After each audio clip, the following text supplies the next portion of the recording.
त्रिपाठी जी को आमंत्रित करता हूं। ये स्वीट्स एंड रेस्टोरेंट प्रकोष्ठ है आदर्श व्यापार मंडल में, उसके प्रभारी हैं। बहुत शुक्रिया त्रिपाठी जी। ये कीमत क्यों बढ़ा दी हो भाई?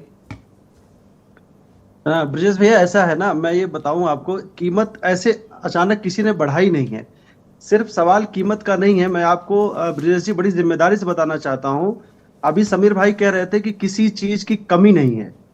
हमारे जो मित्र हैं भारतीय जनता पार्टी के प्रवक्ता, किसी चीज की कमी है नहीं और पैनिक होने की जरूरत नहीं है। उसके बावजूद भी आप देखिए कि किसी चीज की कमी नहीं है। अभी संजय भैया ने कहा कि मैं संजय भैया आपको करेक्ट कर दूं, एक भी कमर्शियल सिलेंडर नहीं मिल रहा है। किसी ने अगर एक हफ्ते पहले सीतापुर से बाराबंकी से बाहर से जा करके वहां देहात गांव से ला करके कमर्शियल सिलेंडर रख लिया होगा, एक भी कमर्शियल सिलेंडर पिछले 3 दिन में किसी दुकानदार को नहीं मिल रहा है। और मैं जिम्मेदारी से कहना चाहता हूं, और समीर जी इस चीज को देख लें, आप इसको समझने की कोशिश आप करें, कहने से नहीं चलता, ये करने की जरूरत होती। कहीं ना कहीं चंद्रप्रकाश जी भी कह रहे थे कि 15%, 20%, मैं दावे के साथ बड़ी जिम्मेदारी से कह रहा हूं, एक भी कमर्शियल सिलेंडर पिछले 3 दिन से लखनऊ के किसी भी रेस्टोरेंट, किसी भी मिठाई की दुकान पे नहीं मिला है। और उसका परिणाम क्या हुआ?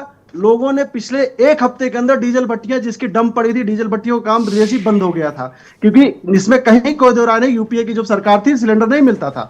उसके बाद इस जब 2014 सरकार आई, आसानी से सिलेंडर मिलना शुरू हुआ। लेकिन ये जो परिस्थिति बनी, इस परिस्थिति में कहीं ना कहीं जो है डीजल भट्टियों की तरफ फिर से दुकानदार गए, रेस्टोरेंट वाले गए, होटल वाले गए। लेकिन मैं आपको बताना चाहता हूं कि डीजल भट्टियां भी लोगों की बंद होने के कगार पे हो जाएंगी आने वाले 1 हफ्ते से 10 दिन। अच्छा, ये बताओ कि डीजल भट्टी चलाना सिलेंडर इस्तेमाल करने से महंगा होता है क्या? हमें नहीं पता, थोड़ा बताओ मुझे। महंगा होता है। महंगा होता है कि उसमें डीजल की खपत ज्यादा होती है। बर्नर जो है, जहां मान लीजिए धीमी आंच की जरूरत होती है, वहां भी तेज आंच आती है। एक तो बहुत सारी चीजें उसमें बन नहीं पाती हैं, और उसकी वजह से उसकी कॉस्ट बढ़ जाती है। कॉस्ट बढ़ेगी तो प्रोडक्शन कॉस्ट जब बढ़ेगी तो आगे भी महंगाई बढ़ जाएगी।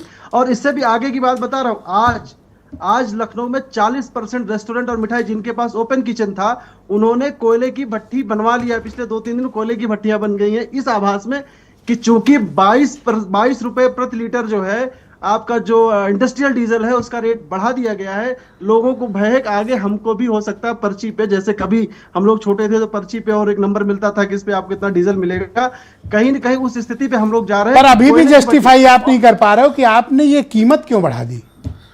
नहीं, मैं बता रहा हूं ना भैया, कैसे। जैसे मान लीजिए कि आप इस चीज को समझे कि जैसे मान लीजिए डीजल भट्टी है, डीजल से प्रोडक्शन कॉस्ट बढ़ी, प्रोडक्शन कॉस्ट बढ़ेगी तो उस पर जो भी उत्पादन करने वाली चीजें होंगी उसकी कॉस्ट बढ़ेगी।